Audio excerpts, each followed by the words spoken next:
Head vaatajad, oleme Pirita Majandusgümnaasiumi 6. D-klass. Selles videos jutustame oma kogemustest, mis võiksid ka teistele kasulikud olla.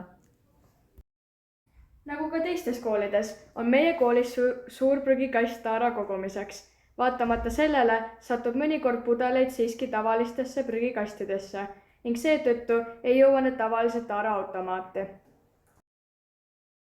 Meie idee seisnes selles, et kogume sellised pudelid mitme kuu jooksul kokku, viime need taaraautomaati ning saadud kupongide eest ostame toitu, mille annetame toidupangale.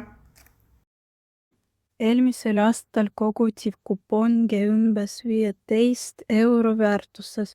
Sel aastal on meie eesmärk koguda vähemalt sama summa. See praktika oli lihtne, kuna taaraautomaat asub poe kõrval ja toidupanga kõrvud on meie kooli lähedal asuvas Remis juba igal aastal enne jõulu olemas. Selle ettevõtmise käigus saime ka teada palju uut toidupanga toimimise ning abivajajate arvu kohta Eestis.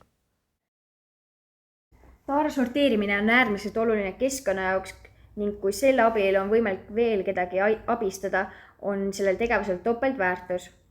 Aitäh tähelepanu eest!